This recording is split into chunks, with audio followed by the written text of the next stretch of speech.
20 we go डालो का काफिला मिर्जापुर की एक टूटी फूटी सड़क पर धूल उड़ाता हुआ तेजी से आगे बढ़ रहा है। सवारों के चेहरे तो निकाबों से छुपे हुए हैं, लेकिन इनके हाथों में मौजूद AK-47 असॉल्ट राइफल्स साफ नजर आ रही हैं। हुलिये से तो ये दहशतगर्द लग रहे हैं, लेकिन सिचुएशन इतनी सिंपल नहीं, क्योंकि इस कॉन्वॉय में इनके साथ कुछ यूनिफॉर्म वाले भी मौजूद हैं।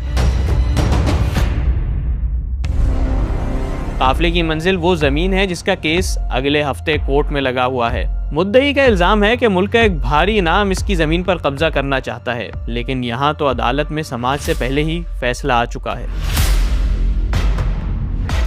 डालो का काफिला उस जमीन तक पहुंच गया। मुसल्ला अफराद गाड़ियों से उतरना शुरू हुए। गांव के अफराद दूर से मंजर देख रहे थे और करीब आने की हिम्मत नहीं कर रहे थे, मगर कुछ लोग जो जमीन पे पहले से मौजूद थे खामोश नहीं रहे। उनके लिए जिंदगी और मौत का मसला था। ये उनके बाप दादा की जमीन थी जिसके लिए वो सालों से मुकदमात लड़ रहे थे। दोनों तरफ से बहस व मुबाहसा शुरू हुआ। बहस गालियों में बदली और फिर कुछ ही देर बाद गालियां गोलियों में। हर तरफ मिट्टी और धुआं उड़ने लगा। धूल बैठी तो कई अफराद खून में लथपथ पड़े थे। एक पुलिस इंस्पेक्टर समेत 6 अफराद कत्ल हो चुके थे। ये वाकया उत्तर प्रदेश के नहीं बल्कि नवाब शाह के मिर्ज़ापुर में पेश आया, और ये गुंडे कालीन भैया के नहीं बल्कि सिंध के वड्डे साई साबिक सदर पाकिस्तान आसिफ अली जरदारी के आदमी थे। ये हौलनाक किस्सा सिर्फ एक केस नहीं, ऐलान था। जरदारियों का शाही फरमान था कि सिंध जरदारी की मिल्कियत है और यहाँ जरदारीज अनटचेबल्स हैं।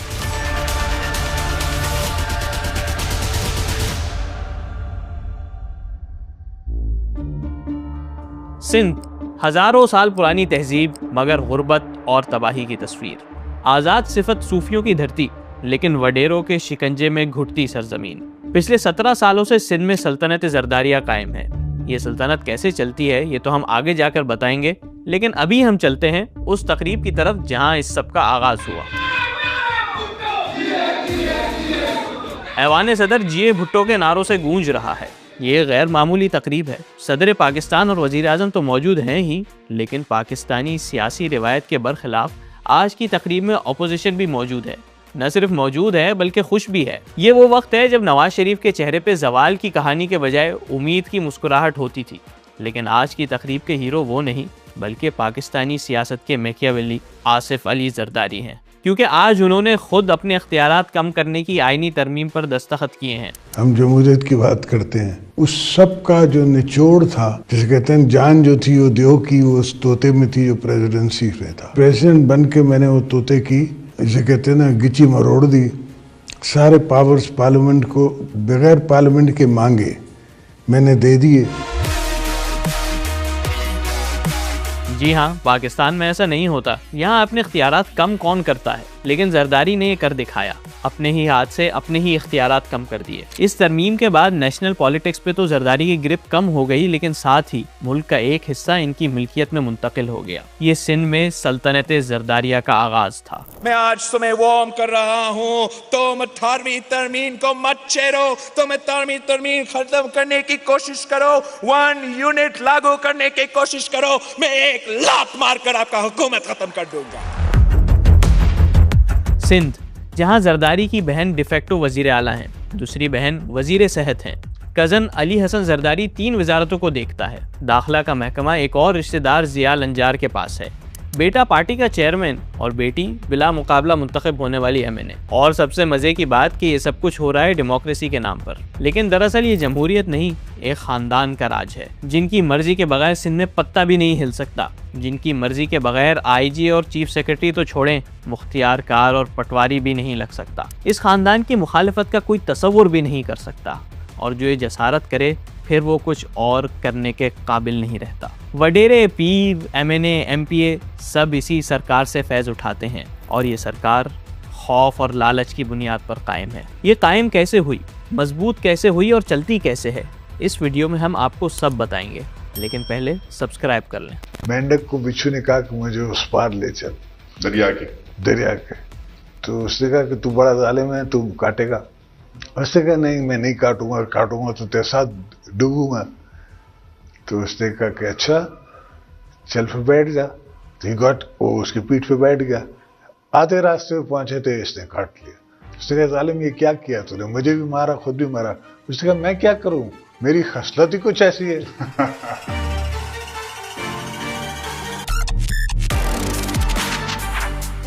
प्रिजनर्स वैन तेजी से आगे बढ़ रही है। इसमें मौजूद हाई प्रोफाइल कैदी 80 से ज्यादा मुकदमात में मतलूब है और पिछले 14 माह से सियासी बुनियादों पर गिरफ्तार है। गुज़िश्ता दिनों जेल हुक्काम को एक खुफिया इत्तला मौसूल हुई, जिसके बाद इस सियासी रहनुमा को दूसरे जिले के जेल मुंतकिल किया जा रहा है। इसका जुर्म सिर्फ इतना है कि इसने ताकतवर के खिलाफ सियासी महाज खोलने की जुर्रत की। बेफिक्र रहें, हम अडियाला जेल या कैदी नंबर 804 के मुतालिक बात नहीं कर रहे। इस प्रिजनर्स वैन का रुख मीरपुर खास की तरफ है और इसमें मौजूद शख्सियत सलामत लाखों है, जिनका जुर्म जरदारी और पीपल्स पार्टी के खिलाफ इलेक्शन लड़ना है। पुलिस की गाड़ियां और कैदियों की वैन मीरपुर खास में दाखिल होते हैं। अचानक वहां मौजूद पुलिस अफसर के फोन की घंटी बजती है। फोन उठाते ही उसके चेहरे पे हैरत और परेशानी के असरात नजर आने लगते हैं, लेकिन वो कपकपाती आवाज में जी सर ही बोल पाता है। फोन रखने के बाद अफसर ने एहलकारों को हुक्म दिया और तमाम गाड़ियां मीरपुर जेल की तरफ जाने के बजाय दोबारा हैदराबाद की तरफ मुड़ गईं। कैदी एक बार फिर उसी सेल में पहुंच गया जहां वो 14 माह से कैद था। वही सेल जिसमें 2 कैदी जेल अमले के साथ मिलकर इसको कत्ल करने का मंसूबा बना चुके थे। ये मंसूबा सलामत लाखों के सियासी मुखालिफ और इलाके के वडेरे ने बनाया था। व्हाट्सएप के जरिए मंसूबा बंदी की गई, अमले को रिश्वत दी, जेल में मौजूद टारगेट किलर कैदी को टास्क दिया गया। शायद इसीलिए सलामत लाखों को मीरपुर खास के बजाय वापस हैदराबाद जेल लाया गया था, ताकि एक बार ही इनका किस्सा खत्म हो जाए। लाखों कातिल की जेल में फंस चुका था और सिर्फ हमला करने की देर थी। और फिर सलामत लाखों पर कत्ल का मंसूबा कामयाब हुआ या नहीं, ये हम आपको थोड़ी देर बाद बताते हैं। पहले आप हमारे साथ सिंध की सैर पर चलें।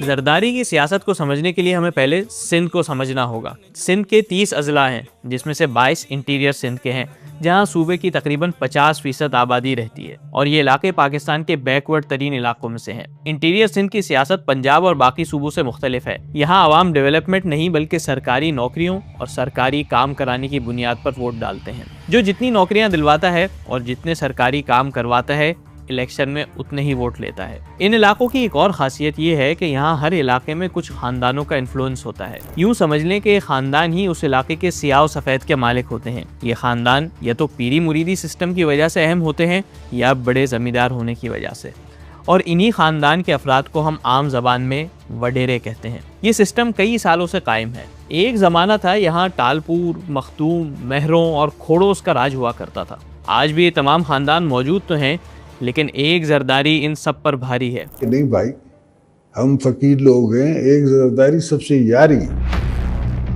चलें आपको सिंध के जिला घोटकी ले जाते हैं और बताते हैं कि बड़े बड़े खानदान भी पीपल्स पार्टी की मुखालिफत करने पे इर्रेलेवेंट कैसे हो जाते हैं। जिला घोटकी रिवायती तौर पे एंटी पीपल्स पार्टी कुव्वतों का घर रहा है। यहाँ का महर खानदान 2002 और 2008 में पीपल्स पार्टी को शिकस्त देने में कामयाब रहा। 2002 में इसी खानदान के अली मोहम्मद महर वजीर आला सिंध भी बने। लेकिन जैसा हमने पहले कहा था, 2008 के बाद सिंध में जरदारी राज शुरू हो चुका था और फिर बरसों की दूरी और नाराजगी के बाद 2012 में जरदारी जादू चल गया। महर खानदान ने पीपल्स पार्टी में शमूलियत इख्तियार कर ली और 2013 के इंतखाबात पीपल्स पार्टी के टिकट पर जीते। लेकिन महर खानदान ऐसा करने पे मजबूर क्यों हुआ, इसकी भी बड़ी दिलचस्प कहानी है। पीपल्स पार्टी ने महर खानदान के एक नौजवान रुकन पे इन्वेस्टमेंट की, जिसके वालिद तो महर खानदान के सरबराह थे, लेकिन इनकी वफात के बाद खानदान की जिम्मेदारियां और फैसले दूसरे घरों में मुंतकिल हो गए थे। पीपल्स पार्टी को इस डिवाइड में अपने लिए पॉलिटिकल अपॉर्चुनिटी नजर आई। उन्होंने नौजवान मोहम्मद बख्श महर को जेरे साया लिया और जिला के तमाम इख्तियारात और कंट्रोल उसके हाथ में दे दिए। जितने भी वडेरे हैं, सरदार हैं, जो भी हैं, उनकी जो औकात है वो वहाँ के लोकल SHO, DSP और SSP से ज़्यादा है ही नहीं। कितना भी बड़ा सरदार है, वो डिप्टी कमिश्नर, तहसीलदार, असिस्टेंट कमिश्नर, SHO, DSP और SSP को नज़रअंदाज करके सियासत कर ही नहीं सकता, सरवाइव नहीं कर सकता, उनकी मजबूरी है। वैसे आप सरदार बख्श महर की सोशल मीडिया पे तस्वीर देखें तो आपको अपनी दौलत और ताकत को फ्लेक्स करता टिपिकल वडेरे का बेटा नजर आएगा। विरासत में मिलने वाली सरदारी को एंजॉय करने वाले इस 37 साला नौजवान का शुमार आज भी बिलावल के करीबी लोगों में होता है। बहरहाल घोटकी में इलेक्टेड MNA और MPA मैंडेट होने के बावजूद इररेलेवेंट होने लगे और अनइलेक्टेड मोहम्मद बख्श महर पीपल्स पार्टी की सूबाई हुकूमत के बदौलत तमाम इख्तियारात का मालिक बन गया और यूं महरों को नए सिंध की हकीकत का इदराक हो गया।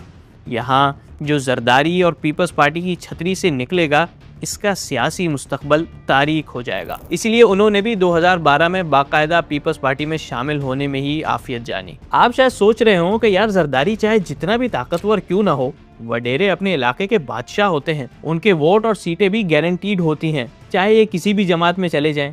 ये पीपल्स पार्टी में शामिल होने से इनकार कर दें तो इनका कोई क्या बिगाड़ सकता है। चलें इसकी भी मिसाल देख लेते हैं। आइए चलते हैं नौशहर फेरोज।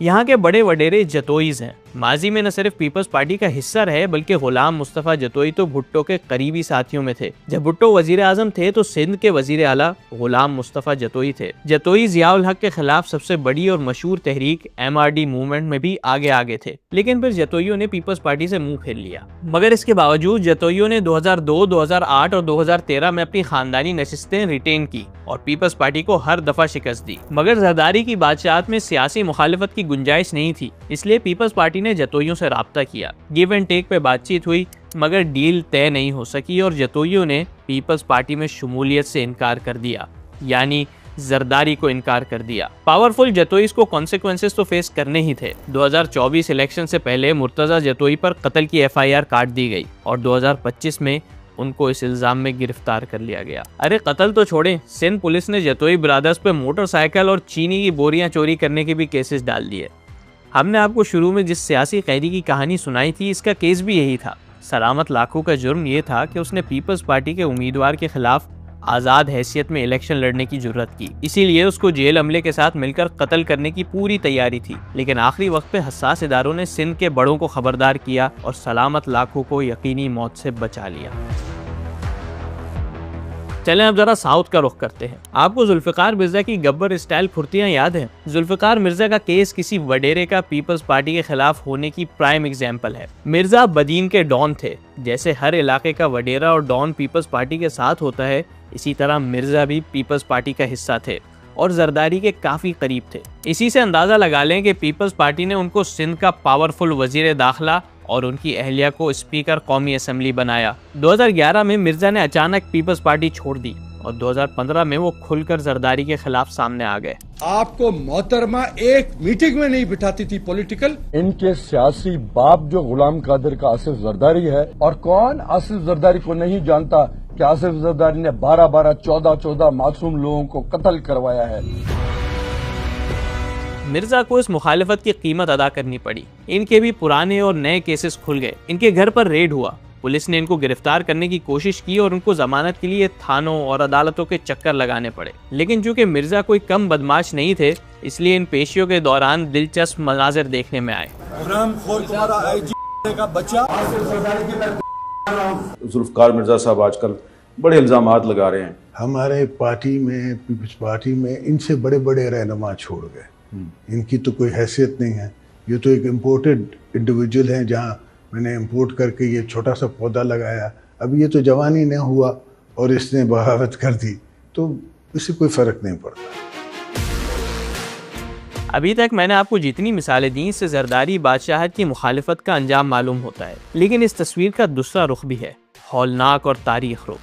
जो इस बादशाहत का वफादार बन जाए, इसको हर कीमत पर प्रोटेक्ट किया जाता है। इसको हर जुर्म का ग्रीन सिग्नल होता है। ये जरदारी बादशाहत की वो डार्क साइड है जिसमें आम सिंधियों का खून पानी से भी सस्ता है।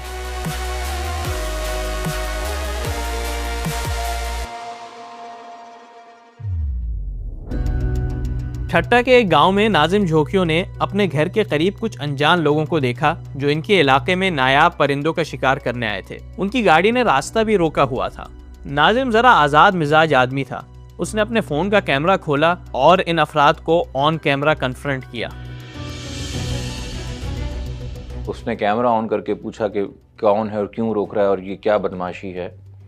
तो वहाँ पे पता चला कि 2 लोग खड़े हुए हैं और वो शायद उनके हाथ में कोई हथियार है और वो जो हमारे यहाँ माइग्रेटरी बर्ड्स आती हैं उनमें से किसी का वो शिकार कर रहे हैं। तो वो तो एक वो वीडियो बना रहा है कि देखें ये कुदरत के साथ जुल्म और ज़्यादती है।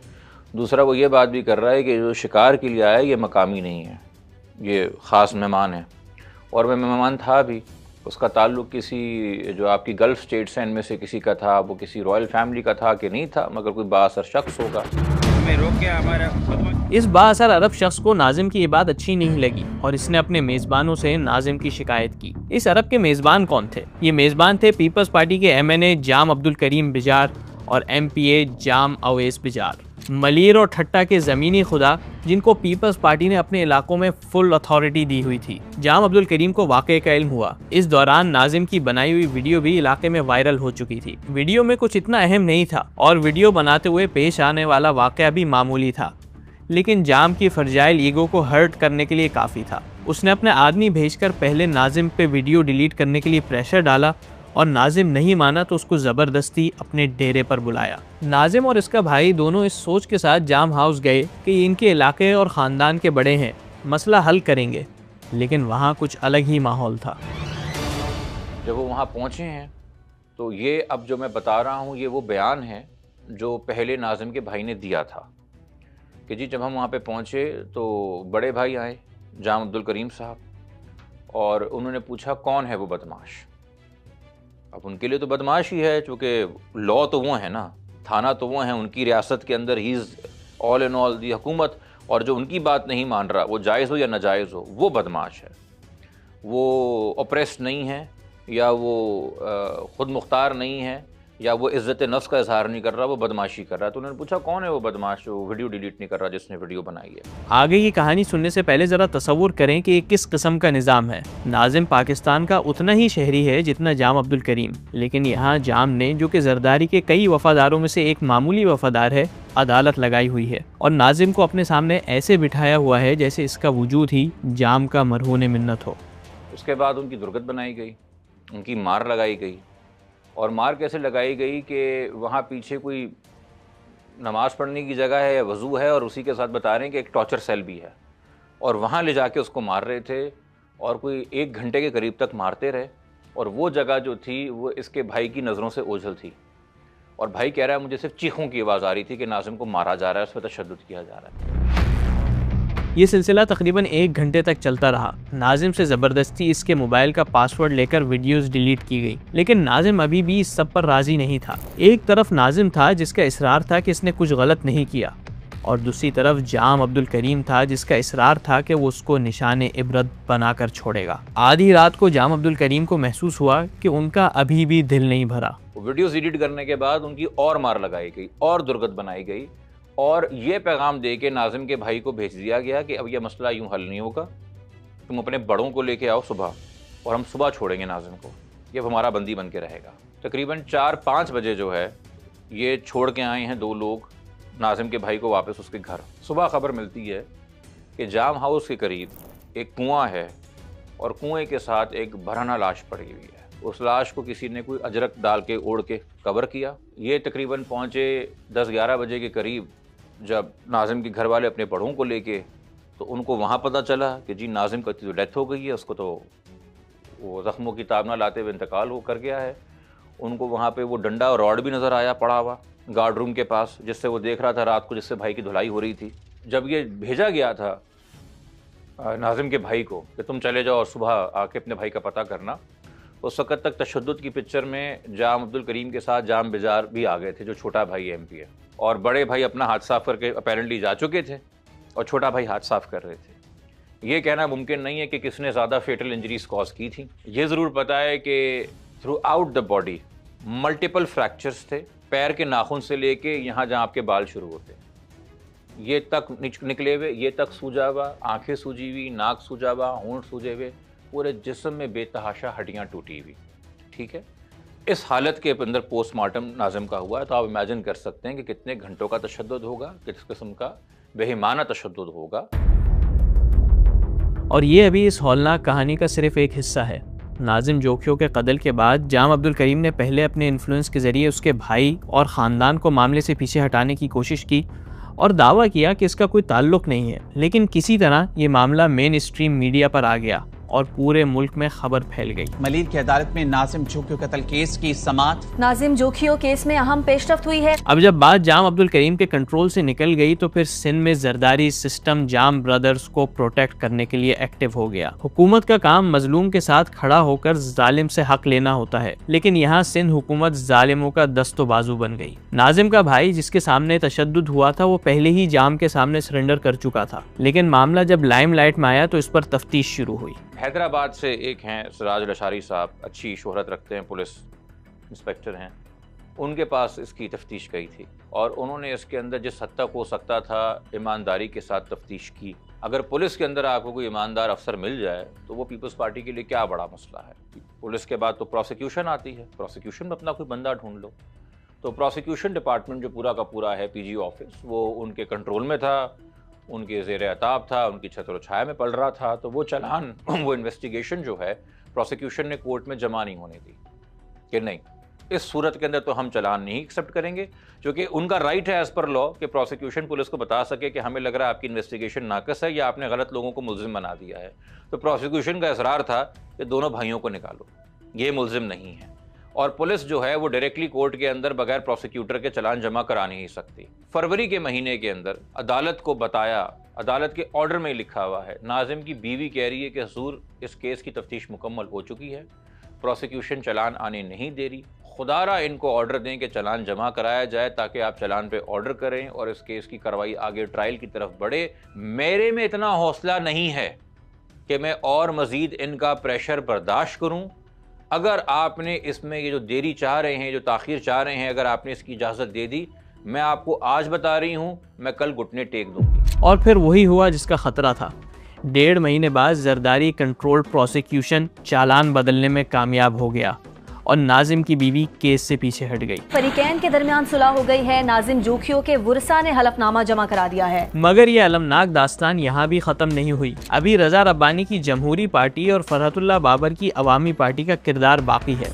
इस केस के कुछ अरसे बाद ही जाम अब्दुल करीम दुबई फरार हो गए। ये वही जमाना था जब मुल्क में इमरान खान के खिलाफ अदम एतमाद की तहरीक पर तेजी से काम हो रहा था। एक एमएनए इम्पोर्टेंट था। यहाँ कत्ल के कई महीने बाद इमरान खान की हुकूमत को भी ख्याल आया कि इस मामले का सियासी फायदा उठाना चाहिए और किसी तरह जाम अब्दुल करीम को अदम एतमाद का वोट देने से रोकना चाहिए। वीडियो बनाना जुर्म बन गया और किसको मारा है? पीपल्स पार्टी का वर्कर है, डिस्ट्रिक्ट काउंसिल का मेंबर है। ये सिंध तबाह हो गया, बर्बाद हो गया, पुलिस इनके घर की लौंडी बन चुकी है। दूसरी तरफ पीपल्स पार्टी ने भी जोर आजमाई शुरू कर दी कि हम हर सूरत में जाम का तहफ़्फ़ुज़ यकीनी बनाएंगे। वैसे क्या अजीब मजाक है कि एक तरफ आसफा भुट्टो कराची में आवारा कुत्तों को मारने पे भी गुस्से का इजहार करती हैं और दूसरी तरफ उसी आसफा की पार्टी नाजिम जोखियों को तशद्दुद करके कत्ल करने वाले जाम अब्दुल करीम के लिए VIP इंतजामात करती है। तो मार्च के एंड के अंदर वो गुफ्तगू शुरू हुई कि जी वो आएगा तो हम अरेस्ट कर लेंगे, वो आएगा तो हम अरेस्ट कर लेंगे, वो आएगा तो हम अरेस्ट कर लेंगे। वो आया, अब उसको कैसे अरेस्ट करते? अगर वो उस वक़्त सूबे के लॉ मिनिस्टर की गाड़ी में ट्रैवल कर रहा है और रनवे के ऊपर उसको 2 और सूबाई वज़ीर जो फुल वज़ीर थे, लॉ तो एडवाइजरी थी जिसके तहत मिनिस्ट्री थी हमारे मेयर कराची मुर्तज़ा वहाब साहब के पास, बाकी 2 और वज़ीर रनवे पे उनको पहुंचे लेने के लिए, उनकी गाड़ी के अंदर बैठ के या हाई कोर्ट आए बेल लेने के लिए। अब कैसे पुलिस रोके? नंबर प्लेट लगा हुआ है कि लॉ मिनिस्टर की गाड़ी को रोका जाएगा। तो प्रोटोकॉल बेहतरीन दिया गया उनको और उनकी पेशी के बाद फिर अटर्नी जनरल ऑफिस जो है, एडवोकेट जनरल हमारा सिंध का एडवोकेट जनरल, इनके जो हमारे असिस्टेंट AG थे उन्होंने उनको अजरक भी बनाई, उनको इज्जत भी दी बुला के। एक ऐसे आदमी को जो भागा हुआ मुल्जिम था कत्ल के केस में 5 महीने से। इन्हीं रवैयों की बुनियाद पर हम कह रहे हैं कि सिंध में जरदारी का राज है। यहाँ आसफा की एंग्री ट्वीट्स की कोई हैसियत है न रजा रब्बानी के आइडियलिस्टिक लेक्चर्स की। यहाँ सादा सा उसूल है, अगर आप जरदारी से वफादार हैं तो आपका तहफ़्फ़ुज़ जरदारी की जिम्मेदारी है। वो जैसे मुखालिफ पे मोटरसाइकिल चोरी का मुकदमा डाल सकता है, वैसे ही अपने आदमी को कत्ल जैसे बेहमाना जुर्म से भी निकाल सकता है। ये जरदारी की पैटर्नेज पॉलिसी है, क्योंकि पीपल्स पार्टी ने न सिर्फ जामों को तहफ़्फ़ुज़ दिया, उनके केसेस में उनकी मदद की, बल्कि अगले इंतखाबात में वापस जाम अब्दुल करीम को टिकट भी दिया। ये जरदारी की तरफ से वाज़ेह पैगाम था। इनके खिलाफ सज़ा तो दूर, इनको और नवाजा जाएगा। बाकी वडेरों को ये पैगाम दिया गया हमारे साथ रहोगे तो ऐश करोगे, जिंदगी के सारे मजे कैश करोगे। कितना पब्लिक प्रेशर था, वफाक वाले कह रहे थे रनवे पे उतरेगा तो अरेस्ट कर लेंगे, लॉ मिनिस्टर की गाड़ी में भेजा उसे बेल करा के, अजरक वजरक हाईकोर्ट में पहनाई है उसे। ये ऐश कोई कराएगा? और जरदारी के अलावा ये है जो हमारे साथ लॉयल्टी अगर होगी और पेट्रनेज होगी तो ये है जो तुम्हें नवाजा जाएगा। और ये सिर्फ एक केस तक महदूद नहीं है। सिंध में अगर आप जरदारी से वफादार हैं तो चाहे आप सहाफ़ी नसरुल्लाह गडानी के कत्ल के मुल्ज़िम खालिद लुंद हो या डॉक्टर शाह नवाज के केस में मुलव्विस DSP को हार पहनाने वाले पीर अमीर शाह जिलानी, पीपल्स पार्टी आपको तहफ़्फ़ुज़ भी देगी और केसेस में आपकी मदद भी करेगी। एक तरफ तो जरदारी साहब ने वडेरों को इस पैट्रनेज के ज़रिए कंट्रोल किया हुआ है और दूसरी तरफ इन्होंने एज अ बैकअप सिस्टम एक अनहोना तरीका अपनाया है, पैराशूट वडेरों का पैरेलल सिस्टम।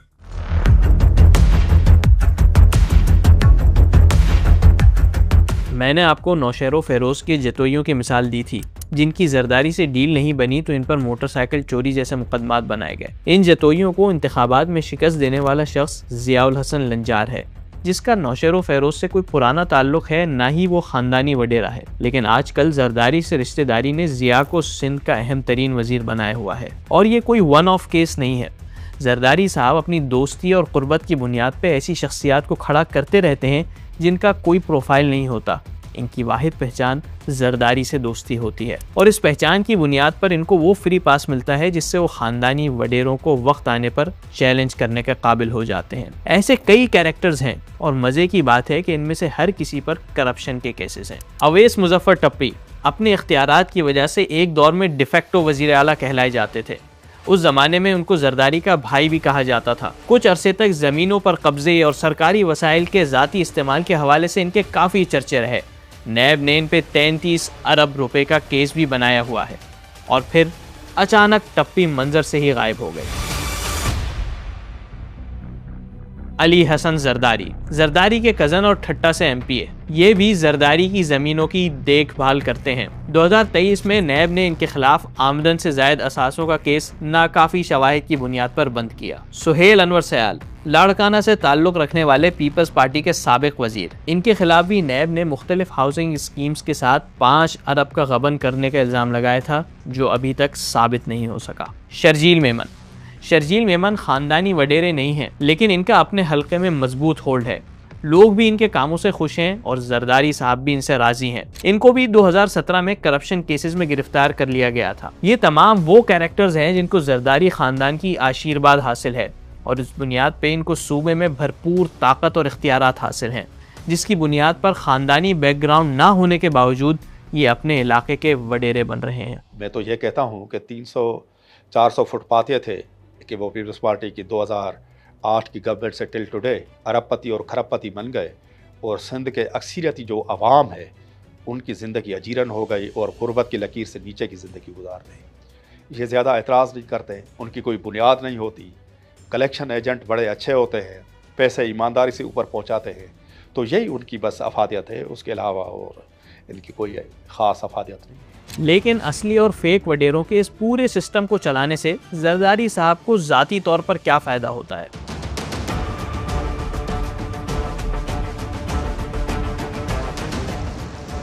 – 2008 से 2012 पाकिस्तान में बिजनेस के लिए बदतरीन साल थे। वर्ल्ड बैंक की रिपोर्ट के मुताबिक इन सालों में पाकिस्तान की हकीकी माशी तरक्की आधी हो गई। GDP में प्राइवेट इन्वेस्टमेंट 14% से कम होकर 2012 में 10% हो गई। इंटरनेशनल इकोनॉमिक क्राइसिस और पाकिस्तान में सैलाब के बाद बहुत ही मुश्किल सूरत हाल थी। लेकिन इन सालों में 2 बिजनेस एंटिटीज ऐसी थी जिनके कारोबार ने गैर मामूली तरक्की की। हुसैन लवाई का समिट बैंक और अनवर मजीद का ओमनी ग्रुप। ये कहानी समझने के लिए हमें थोड़ा पीछे जाना होगा। 1996 में सदर लगारी ने बेनज़ीर हुकूमत को फारिग किया और कई हुकूमती शख्सियात के खिलाफ तहकीकात शुरू की। इनमें सर फहरिस्त बेनज़ीर के शौहर आसिफ अली जरदारी थे, जिनके खिलाफ ARY के मालिक अब्दुल रज़ाक याकूब के साथ मिलकर मनी लॉन्ड्रिंग करने का इल्ज़ाम था। इस इल्ज़ाम की तहकीकात के दौरान MCB बैंक के CEO हुसैन लवाई पर पाकिस्तान और UAE की हुकूमतों ने इल्ज़ाम लगाया कि उन्होंने जानबूझकर मनी लॉन्ड्रिंग के लिए अपने बैंक को इस्तेमाल करवाया। इन्हीं इल्ज़ामात की वजह से हुसैन को 12 साल एग्जाइल में गुजारने पड़े। इस दौरान 2002 में UAE ने उनको बरी कर दिया, लेकिन उन्होंने पाकिस्तान वापस आने के लिए वो वक्त चुना जब जरदारी की सल्तनत कायम हो चुकी थी। हुसैन लवाई ने अपने नए वेंचर के लिए 2008 का इंतखाब किया जब जरदारी सदर बन चुके थे, और यहाँ आकर उन्होंने कुछ ही सालों में समिट बैंक का आगाज़ किया, एक ऐसा बैंक जो आने वाले सालों में एक बार फिर इनको मनी लॉन्ड्रिंग के इल्ज़ामात में जकड़ने वाला था। लेकिन इस बार वो अकेले नहीं, बल्कि आसिफ जरदारी, फरियाल तालपुर, बिलावल भुट्टो और उनके मुबैना फ्रंटमैन्स का पूरा एक नेटवर्क एक्सपोज होने वाला था। इन शख्सियात के अलावा इस स्कैंडल में ओमनी ग्रुप का किरदार मरकजी था, वही ओमनी ग्रुप जिसने जरदारी दौर में गैर मामूली तरक्की की थी। अनवर मजीद साहब का जिक्र क्यों करते हैं लोग इतना? वो एक हमारा बुजुर्ग है, उसको हमने मुश्किलों से उसे कहते ना फंसा के सिंध की इंडस्ट्रीज में डाला है। जब मैं जेल में था तो बीवी ने मुझे मैसेज भेजा, लड़काना शुगर मिल जो है बीवी के टैलेंटेड कजन वो ले रहे हैं और मुफ्त में। तो फिर मैंने इनको बुलाया, इनको, और उसकी बिड में आप देख लें कि इसने कितने में खरीदी और उसकी बिड कितने की आई थी, तो आपको साफ जाहिर हो जाएगा कि क्यों उसके खिलाफ लोगों को तकलीफ है। शुगर इंडस्ट्री है, उसमें उसका इंटरेस्ट बढ़ता गया, तो लोगों को तकलीफ बढ़ती गई। इस पूरे स्कैंडल को फेक अकाउंट्स केस के नाम से जाना जाता है। दिसंबर 2018 में जीआईटी ने इस केस के हवाले से 128 सफ़े की रिपोर्ट सुप्रीम कोर्ट में जमा कराई। आज हम आपको आसान लफ्ज़ में इस रिपोर्ट की समरी बताकर ये वाज़ेह करेंगे कि जरदारी सल्तनत में जरदारी साहब का ज़ाती तौर पर क्या फ़ायदा हो रहा है। रिपोर्ट में इंकिशाफ हुआ कि पाकिस्तान के मुख्तलिफ बैंक्स में ओमनी ग्रुप के एम्प्लॉयज़ ने 32 फेक अकाउंट्स खोले। ये अकाउंट 8 रैंडम लोगों के नाम पर खोले गए जिनको मालूम ही नहीं था कि इनके नाम पर अकाउंट खोले जा रहे हैं। इनमें कराची में फालूदा बेचने वाला अब्दुल कादिर और ओमनी ग्रुप का ऑफिस बॉय मोहम्मद उमैर भी शामिल था। और तो और सैनिटरी वर्कर इकबाल अराई के नाम पर भी बैंक अकाउंट्स खोले गए जो उस वक्त वफात पा चुके थे। इन फेक अकाउंट्स में 13,000 से ज़्यादा ट्रांजेक्शन्स हुई, जिसका टर्नओवर 42 अरब रुपए से ज्यादा था। अब सवाल यह है कि इन अकाउंट्स, ट्रांजैक्शंस और पैसों की लेन देन में अजीब क्या है। रिपोर्ट बताती है कि इन अकाउंट्स में मुख्तलिफ इंटरेस्ट ग्रुप्स ने मुबैना तौर पर रिश्वत के पैसे जमा करवाए। इन ग्रुप्स में सरे फहरिस्त नाम बहरिया टाउन के मलिक रियाज और उनके बेटे का है। जिस वक्त मलिक रियाज बहरिया टाउन कराची और बहरिया आइकन टावर के लिए सस्पिशियस तरीके से सरकारी अराजी हासिल कर रहे थे, उसी अरसे में उन्होंने जरदारी से मुंसलिक फेक अकाउंट्स में 11 अरब रुपए ट्रांसफर किए। अब आपके जहन में यकीनन ये सवाल आ रहा होगा कि फेक अकाउंट्स में आने वाले अरबों रुपए आखिर में इस्तेमाल किसने किए। इसके बारे में भी रिपोर्ट बताती है। रिपोर्ट में बताया गया कि जरदारी फैमिली के कई एक्सपेंसेस इन्हीं फेक अकाउंट्स के जरिए पूरे किए गए। इसमें बिलावल हाउस कराची के यूटिलिटी बिल्स, फरियाल तारपुर के घर की कंस्ट्रक्शन, जरदारी साहब को गिफ्ट होने वाली 3 लग्जरी कार्स की ड्यूटी, जरदारी साहब की हेलीकॉप्टर ट्रिप्स के अखराजात और जरदारी फैमिली की टिकट शामिल हैं। 10 जून 2019 को आसिफ जरदारी को इस केस में गिरफ्तार भी किया गया, लेकिन जैसा हमेशा होता है गिरफ्तारी के कुछ महीने बाद उनकी तबीयत शदीद खराब हो गई और उनको पिम्स अस्पताल मुंतकिल कर दिया गया। और फिर बिल आखिर दिसंबर 2019 में अदालत ने तिब्बी बुनियादों पर उनकी जमानत मंजूर कर ली और वो रिहा हो गए। कभी ऐसा ना हो कि जैसे सैफुर रहमान को मेरे पैरों में गिरना पड़ा, कभी इनमें से किसी को गिरना पड़े दोबारा। आप चेयरमैन नैब को थ्रेट तो नहीं कर रहे? चेयरमैन नैब की क्या हैसियत है? अच्छा, उसकी क्या मजाल है कि वो मेरे पर केसेस बनवाए। फेक अकाउंट्स तो खैर वो केस है जिसको मीडिया ने कवरेज दी। जरदारी साहब की ऐसी कई खामोश कार्रवाइयां हैं जिसकी खबर बाहर आ ही नहीं पाती, लेकिन हमारा तो काम ही ऐसी छुपी हुई खबरों की खोज लगाकर आपके सामने लाना है। ये आपके सामने सिंध काबीना के 2 और 4 मई के इजलास के मिनट्स हैं। इसमें काबीना ने 3 शुगर मिल्स को मिलने वाले सरकारी कर्जों को रिस्ट्रक्चर करने की मंजूरी दी है। इन शुगर मिल्स की कहानी ये है कि 10 साल पहले सिंध हुकूमत ने रिवाइवल ऑफ सिक इंडस्ट्रीज के नाम से एक स्कीम निकाली। इस स्कीम के लिए हैरान कुन तौर पर पूरे सूबे से एक ही ग्रुप के 3 शुगर मिल्स ने अप्लाई किया। हैरान कुन तौर पर तीनों को तकरीबन 4.25 अरब रुपए का कर्ज भी दिया गया ताकि इंडस्ट्रीज बहाल हों और आवाम के लिए रोजगार के मौके पैदा हों। लेकिन 2024 में जब इस कर्ज को वापस देने का वक्त आया तो इन इंडस्ट्रीज ने एक बार फिर हैरान कुन तौर पर माजरत कर ली कि हमारे हालात ठीक नहीं हैं, यानी जिस रिवाइवल के लिए उनको कर्ज दिया गया था वही नहीं हो सका। अब इतना कुछ सुनने के बाद आपको इस बात पे तो हैरानी नहीं होगी कि सिंध हुकूमत ने ये दरख्वास्त भी मंजूर कर ली। दिलचस्प बात यह है कि तीनों शुगर मिल्स ओमनी ग्रुप की हैं और दर हकीकत जरदारी साहब की मिल्कियत समझी जाती हैं। वैसे सिंध में ओमनी ग्रुप पे होने वाली मेहरबानियों की ये एक वाहिद मिसाल नहीं है। इस तरह पूरे सिंध में किसी की ज़मीन पसंद आ जाए, किसी का घर पसंद आ जाए, किसी का कारोबार पसंद आ जाए, उस पर कब्ज़ा होता है। कम से कम पूरे पाकिस्तान में या पंजाब में ये सूरत हाल नहीं है जहाँ पर किसी को कारोबार, सिर्फ एक ही इंडस्ट्रियल यूनिट है ओमनी ग्रुप, वो फला फूला है, वो सबसे ज़्यादा फेवरेट ग्रुप है और सबको पता है कि उसके मालिक कौन है। अब यहाँ मुझे आपके सामने जरदारी साहब के मीडिया और जुडिशरी पर कंट्रोल को वाज़ेह करना था, लेकिन वहाँ जाने से पहले ज़रा एक हसास एरिया से होते हुए गुजरते हैं। हमने सिंध के फ्यूडल्स, बिजनेसेस, ब्यूरोक्रेसी सब की बात कर ली, लेकिन पाकिस्तानी सियासत के सबसे बड़े स्टेक होल्डर पर बात नहीं हुई कि उनका जरदारी साहब से क्या ताल्लुक़ है। जो हमारी पीपल्स पार्टी है या उसकी जो क़यादत है, वो पैर के नाखून से लेकर सर तक करप्शन और गलत कार्यों में इतने इन्वॉल्व हैं कि इस्टेब्लिशमेंट के लिए बहुत अच्छी चॉइस है इनको इस्तेमाल करना, इनसे अपनी पसंद के फ़ैसले कराना, इनको अपने सियासी मकासद के लिए इस्तेमाल करना। इस्टेब्लिशमेंट का रोल है इस मुल्क में, इसमें कोई शक की गुंजाइश नहीं। तो उनको ये सूट करते हैं, उनके लिए बेहतर ऑप्शन है। मज़े की बात तो यह है कि सिंध में जरदारी के मुखालिफिन फ़ख्र से ख़ुद को GHQ के लोग कहते हैं, जिससे तासुर मिलता है कि शायद सिंध में जरदारी एंटी इस्टेब्लिशमेंट फोर्स है। लेकिन सिंध का हाल जानने वाले कोई और ही कहानी सुनाते हैं। वो तो यहाँ तक कहते हैं कि पीपल्स पार्टी के इंटीरियर सिंध से कुछ MNAs भी फॉर्म 47 वाले हैं। जो सबसे बड़ा इदारा है पाकिस्तान का, जिसको इस्टेब्लिशमेंट कह लें या खुफिया इदारे कह लें, उन्होंने भी अपना वज़न इनके पलड़े में डाला है। अपनी पूरी जिम्मेदारी से कहता हूँ कि 2024 के इलेक्शन में कोई 6-7 MNA की सीटें और तकरीबन 14-15 सूबाई असेंबली की सीटें वो भी छीन के इनको दी गई हैं। बशीर मेमन हाला से जीत गए थे, सैयद ज़ैन शाह जीत गए थे सकरट से MNA की सीट पे भी और सूबाई की सीट पे। गुलाम मुर्तज़ा जतोई भी जीत गए थे, उनकी सीटें भी छीनी गई। और जितने भी उसके बाद पीर पगाड़ा का ख़ानदान है और उनके जो हिमायत याफ्ता थे वो सांगड़ और खैरपुर से जीतते थे, उनकी सीटें भी छीन कर पीपल्स पार्टी को दी गई है। चले, हसास एरियाज की बहुत सैर हो गई, अब चलते हैं अपने पेटी भाइयों की तरफ, यानी सिंधी मीडिया की तरफ।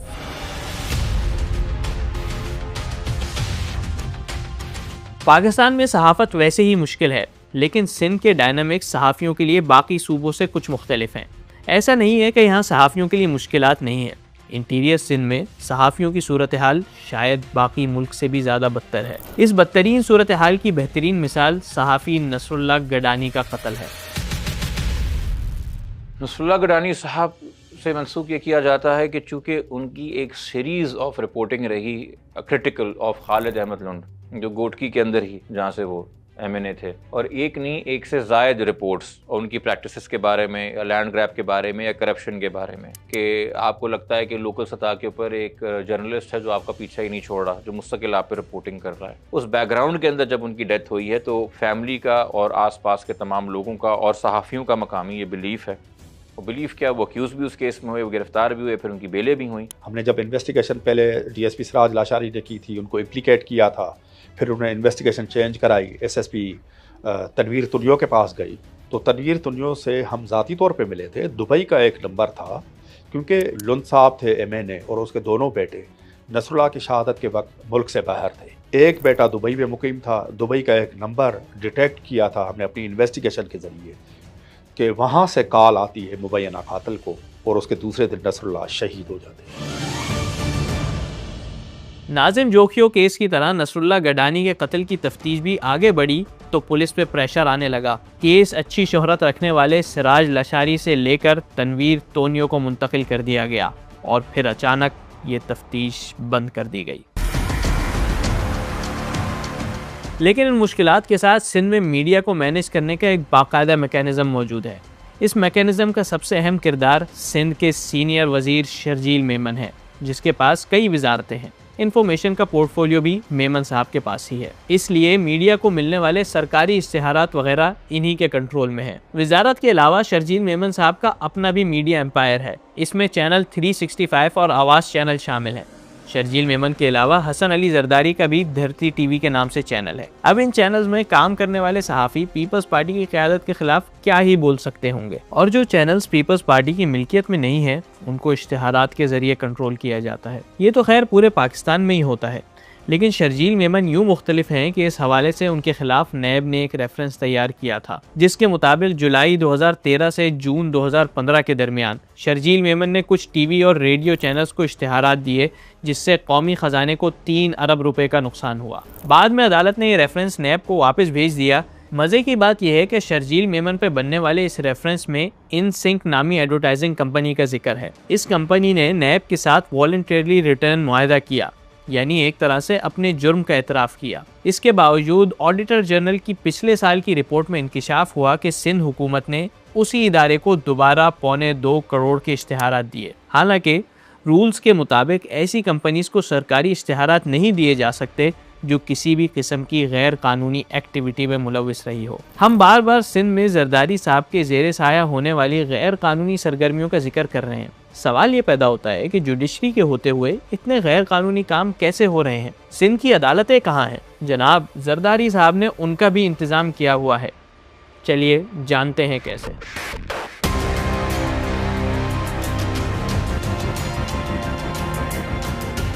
भाई सीधी सी बात है, अदालतों के बारे में बात करते हुए ज़रा डर तो लगता है कि न जाने क्या बात माई लॉर्ड को बुरी लग जाए और कंटेम्प्ट का नोटिस आ जाए। लेकिन आई गेस सिंध की इतनी बातें जब उनको बुरी नहीं लग रही तो हमारे हक़ाइक़ भी वो बर्दाश्त कर ही लेंगे। सिंध में जहाँ सारे इदारों में शहंशाह का सिक्का चलता है, वहाँ चैम्बर्स और अदालतें इस प्लेग से कैसे महफूज रह सकती हैं? बार एसोसिएशंस को दिए जाने वाले हुकूमती ग्रांट्स काले कोट और रोब को वैसे ही शांत रखते हैं। आप गूगल पे सिंध गवर्नमेंट बार ग्रांट लिखें, आपको दर्जन भर खबरें नजर आ जाएंगी जिसमें वकला को सिंध हुकूमत ने क्रेजी अमाउंट्स के ग्रांट दिए हैं। और जैसा कि हम जानते हैं कि there are no free lunches in politics, तो इन मिलियंस की ग्रांट का असर भी नजर आता है। लेकिन ये सब पुरानी बातें हो गई।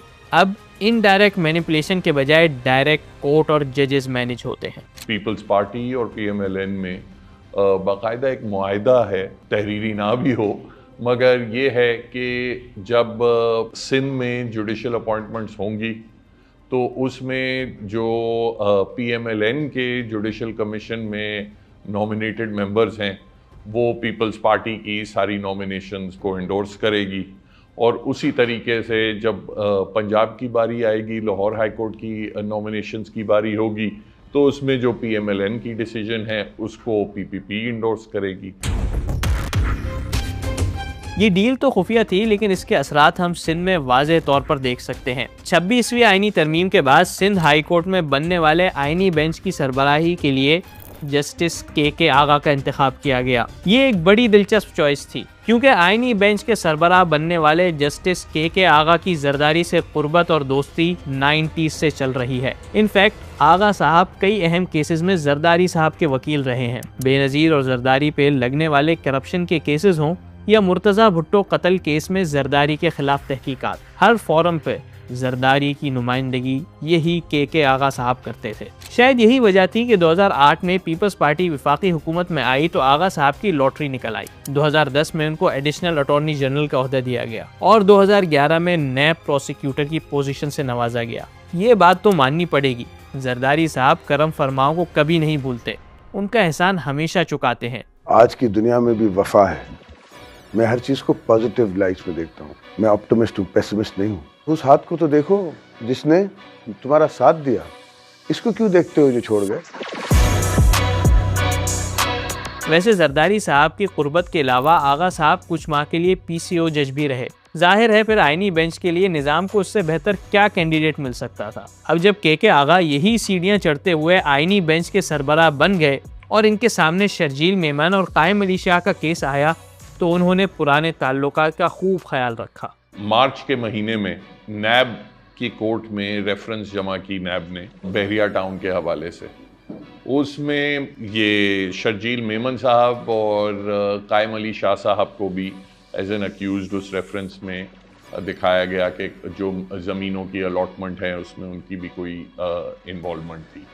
तो नैब कोर्ट की तरफ से समन्स इशू हो गया उन्हें। अमूमन तो यही होता है कि जब नैब कोर्ट कोई किसी भी अक्यूज को समन्स देती है तो अब आप नैब के कोर्ट के पास जाते हैं, वहाँ पेश होते हैं, वहाँ ज़मानत करवाते हैं। बहरहाल ये दो जो अक्यूज थे इन्होंने पिटिशन दायर की high court, Sindh high court में कि ये समन्स ही आप क्वॉश कर दें, इनको सस्पेंड कर दें, हम मजीद हमारे खिलाफ कार्रवाई आप रोक। एक क्रिमिनल बेंच के सामने, जो क्रिमिनल केसेस की बेंच है, उसके सामने जाने के बजाय वो आईनी बेंच के पास लगा। शर्जील मेमन और कायम अली शाह का केस क्रिमिनल नौयत का होने के बावजूद जस्टिस आगा के आईनी बेंच के सामने आ गया और उन्होंने इस पे सवाल उठाने के बजाय पहले ही हियरिंग में दोनों मुल्जिमान को रिलीफ दे दिया। मजे की बात यह है कि इस केस के बाकी मुल्जिमान ने जब यही रिलीफ के लिए कोर्ट से रुजू किया तो इनके साथ मामला बिल्कुल मुख्तलिफ था। 2 या 3 दिन बाद जो मजीद उसमें अक्यूज मुल्जिमान थे, जो शायद इतने आला ओहदों पे फाइज नहीं थे, छोटे मोटे जो भी सरकारी अफसरान थे, उन्होंने जब अपनी दरख्वास्त दायर की कि ये जो इन पे करम किया गया है वो हम पे भी करम कर दिया जाए, तो 3 दिन बाद आईनी बेंच ने कहा नहीं, हमारी तो जुरिस्डिक्शन ही नहीं बनती, ये आईनी बेंच का केस नहीं है, ये आप किसी आम बेंच के पास जाएं, क्रिमिनल केसेस की बेंच के पास। ये सारे हकायक जानने के बाद सवाल पैदा होता है कि इस जरदारी बादशाहत का मुस्तकबल क्या है। क्या बिलावल भुट्टो ये लेगेसी लेकर आगे चल सकते हैं या आसिफा उनकी जानशीन बन सकती हैं? इस पूरे सिस्टम को जरदारी साहब के बाद कौन संभालेगा?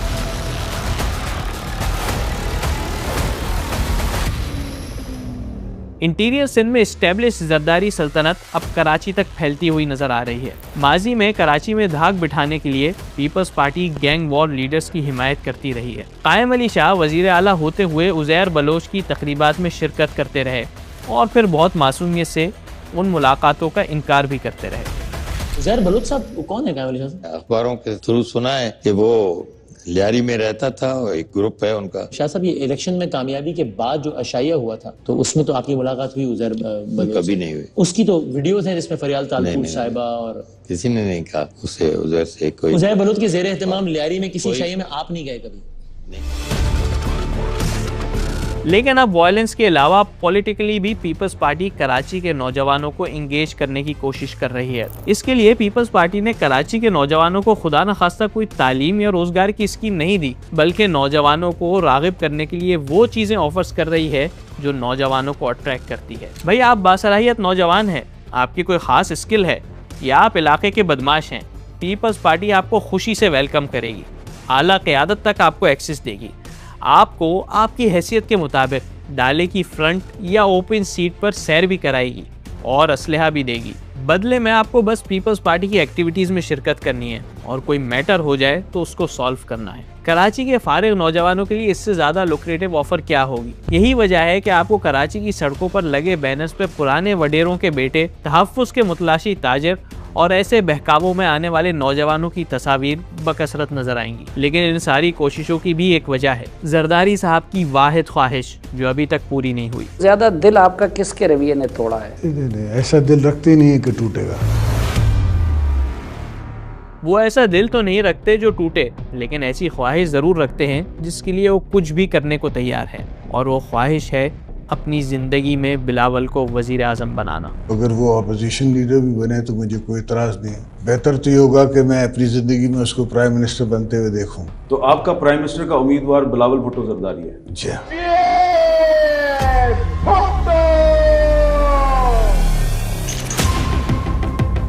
अब बिलावल वज़ीर आज़म बनेंगे नहीं, ये तो वक्त ही बताएगा। वैसे भी हमारे मुल्क में मुईन कुरैशी और शौकत अजीज जैसे लोग भी वजीर आज़म बन चुके हैं जिनका आज कोई नाम भी नहीं जानता, तो प्राइम मिनिस्टर बनना is not a big deal.